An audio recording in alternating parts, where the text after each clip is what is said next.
और उसी सिलसिले में हरिद्वार, देहरादून और हल्द्वानी करके मैं काशीपुर पहुंचा हूं।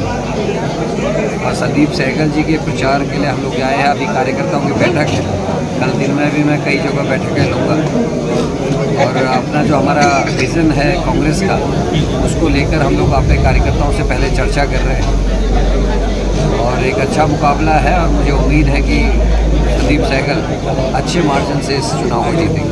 पूरे उत्तराखंड के खबर पर है आप, ऐसे में किस तरह की स्थिति पूरा उत्तराखंड में नजर आ रही है? देखिए,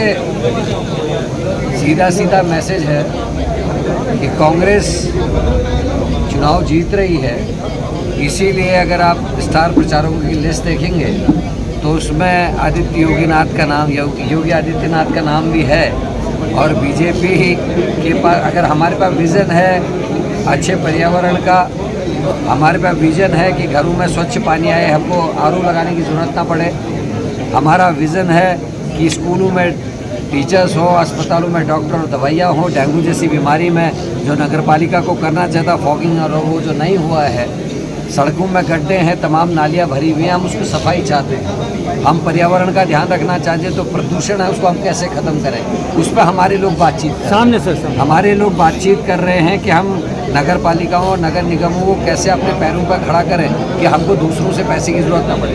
बीजेपी लेकिन एक ही बात कहती है, एक तो आदित्यनाथ और दूसरा वो कहते हैं बटोगे तो कटोगे। इसके अलावा उनके पास कोई बात ही नहीं करने को, ना वो शिक्षा की बात कर सकते हैं, ना स्वास्थ्य की बात करते हैं, और जो पिछले कार्यकाल में घोटाले किए हैं उसके बारे में उनके पास जवाब नहीं है। इसलिए फिर वो अपने उन्हीं चीज़ों के पीछे चल रहे हैं। तो ये एक डिफरेंस है और इसीलिए मुझे उम्मीद है कि उत्तराखंड सबसे ज़्यादा पढ़े लिखे लोगों का राज्य है और मुझे उम्मीद है कि हमारे सभी जो प्रत्याशी हो भारी मतों से जीत के आएंगे। कहीं ना कहीं मानते हैं कि इस बार फिर से ये एक नफरत फैलाने वाली एक स्कीम है। कौन सा धर्म की बात करते हैं हम? सनातन धर्म की अगर बात करके जिसको हिंदुत्व कहते हैं, उसमें तो ये कहा जाता है प्राणियों का कल्याण हो, विश्व में सद्भावना हो, हिंदू का कल्याण हो, मुसलमान का कल्याण हो, सिख का हो या ईसाई का हो, नहीं कहते। हमारे धर्म में ये कहा जाता है प्राणियों का कल्याण हो। तो ये किस प्राणी की बात कर रहे हैं? ये केवल और केवल नफरत फैलाते हैं ताकि माता पिता को अपने पढ़े लिखी बेटी और बेटे घर में बेरोजगार ना दिखें, महंगाई ना दिखें, गंदगी जो मोहल्लों में है वो ना दिखाई दे, जो अंबार लगे हर शहर में गंदगी के वो ना दिखाई दें। ये ट्रेंचिंग ग्राउंड की बात नहीं करते, ये सीवर लाइन की बात नहीं करते, ये साफ पानी की बात नहीं करते, अस्पतालों में दुर्व्यवस्था की बात नहीं करते। डेंगू में शायद ही कोई परिवार ऐसा होगा जिसके परिवार का कोई ना कोई बहुत बुरी हालत में गया होगा। कौन है इसका जिम्मेदार? आज नौकरियां उनकी लग रही हैं जो 50 लाख रुपए घूस दे सकते हैं। हर जगह हाकम सिंह और इनके मंडल अध्यक्ष बैठे हुए हैं। पटवारी पेपर लेकिन इनके मंगलौर का मंडल अध्यक्ष और SSC भर्ती घोटाला इनका हाकम सिंह जिला पंचायत का सदस्य। बेटियों के अगर बलात्कार हो रहे हैं, मृत्यु हो रही है, वो किया जा रहा है। तो हरिद्वार में संतरेसा की घटना, 14 साल की बच्ची का बलात्कार और रेप और हत्या, बीजेपी का OBC सेल का सदस्य मुख्य आरोपी। अंकिता भंडारी में पुलकित आर्या इनके मंत्री का बेटा, वो मुख्य आरोपी। आखिर ये सब चीज़ें क्या लोग भूल जाएंगे? और हम सर्वधर्म समभाव को लेकर भारत के हर नागरिक को नागरिक मानते हुए, धर्म बाद में है, पहले हम भारत के नागरिक हैं जो संविधान को मानते हैं और उसको लेकर हम लोग चुनाव में जा रहे हैं। भारी भीड़ हो रही है, लोग मिल रहे हैं, लोग उत्साहित हैं और इनको अपनी हार देखते हुए इतने बौखला गए हैं कि इनको उत्तराखंड के लोग नहीं दिख रहे हैं। वो आदित्यनाथ दिख रहे हैं जो वोट मांगने तो आते हैं लेकिन अंकिता भंडारी के मामले में चुप हो जाते हैं। जब इनके प्रधानमंत्री केदारनाथ के गर्भगृह के कानून तोड़ते हैं, नियम तोड़ते हैं, 5-5 कैमरे अंदर ले जाके, उस समय आदित्यनाथ चुप रहते हैं। गुरु की श्रेणी में है, संत हैं, लेकिन शंकराचार्य के अपमान में चुप रहते हैं। प्रधानमंत्री पांव छूते हैं, इनके प्रवक्ता शंकराचार्य का अपमान करते हैं। तो हम ये प्रश्न हमारे आदित्यनाथ क्यों? क्या बीजेपी ने अच्छे काम नहीं किया और अपने जितने इनके पिछले वाले इनके मेयर थे सारे के सारे टिकट बदल दिए? इसका मतलब आपका पहला सिलेक्शन गलत था, आपने पहले गलत लोगों को चुना था, तो आज आपको बदलना पड़ा है। तो हम इसी बात को लेकर नए लोगों को, नए कलेवर को लेकर आए हैं और सबसे अच्छी बात है सब पढ़े लिखे लोगों को हम चुनाव लड़ा रहे हैं जिनके पास नगर पालिका और नगर निगमों को आगे बढ़ाने की स्कीम्स हैं, अपना एक विजन है। तो क्या कांग्रेस उनके नाम से डरी हुई है? हम डरे हुए नहीं है, डरी तो बीजेपी है। बीजेपी अगर डरे नहीं है क्या? अब मुख्यमंत्री को और उनका अपने नेताओं पर क्या भरोसा नहीं है? क्या कारण है कि आपके अपने सांसद जो है खनन माफिया के खिलाफ लोकसभा में बात उठा रहे हैं? ये मेरे प्रश्न है। उत्तराखंड में कितनी सीटों पर कितनी निकाय करना है? 11 नगर निगम है, उसमें बहुमत में कांग्रेस आएगी, नगर पालिकाओं में भी कांग्रेस आएगी। अगर किया होता तो मैं कह रहा हूँ ना, मैं अगर देखो आप जो आएगा सत्ता में कुछ तो कुछ करेगा, लेकिन ये हकीकत है कि पिछले 6-7 वर्षों में हम देवभूमि से अपराध भूमि हो गए। आपके यहीं उधम सिंह नगर में एक पंचायत के प्रतिनिधि की पत्नी को गोली लगी थी। पुलिस ने यहाँ यूपी की पुलिस ने आके कार्यक्रम किया और यहाँ की पुलिस को पता नहीं।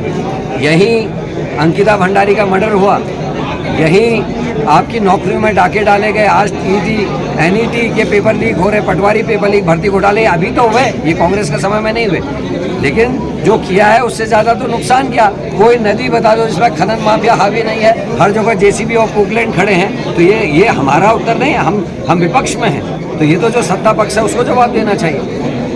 ये एक ही तरीका है कि कार्यकर्ता मेहनत करे और जीत कर भीतर घातियों को जवाब दे, यही एक तरीका और कोई तरीका नहीं। ये बात प्लीज है आज यशपाल आर्या जी कल उधम सिंह नगर के कुछ अन्य क्षेत्रों में वो यहाँ भी बाद में आएंगे।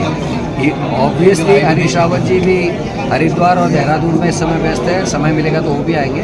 हमने जो, क्योंकि ये बाध्यता है कि 40 लोगों की लिस्ट बनती है स्टार प्रचारक की, इसलिए 40 प्रचारक हैं और सभी लोग अपने अपने स्तर से जहां उनको डिमांड्स होंगी उस हिसाब से वो प्रचार करें। सर देखिए भाई, एक प्रश्न एक बार, पहले भी तो भर्ती हुए थे ना, और उसके बाद बद्रीनाथ और हरिद्वार हारे हैं बीजेपी वाले, और ये इतिहास में पहली बार हुआ है कि जिसकी सरकार आई है वो बाई इलेक्शन हारा है। तो किसी के जाने आने से फर्क नहीं पड़ता।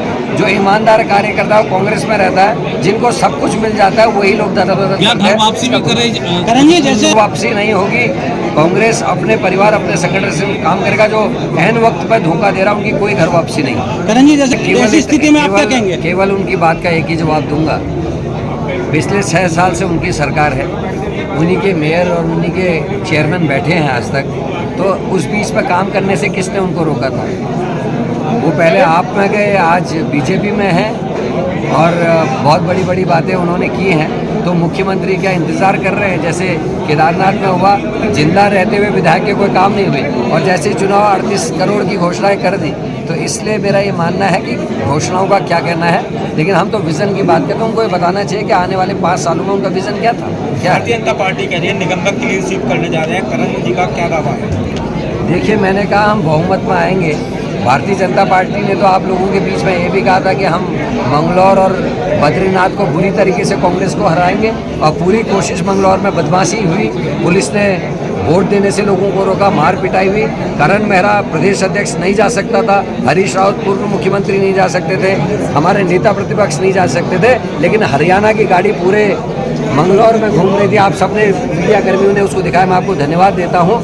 उतनी बेईमानी के बाद भी हमने बीजेपी को हराने का काम किया। और जो भगवान की सीट है बद्रीनाथ सीट, जो सनातन की धर्म की बात करते हैं, उनको बद्रीनाथ भगवान ने भी पनिशमेंट दी, उनको अयोध्या ने, केवल अयोध्या नहीं, अयोध्या के अगल बगल की 5 सीटें हराकर भगवान ने उनको जवाब दिया है।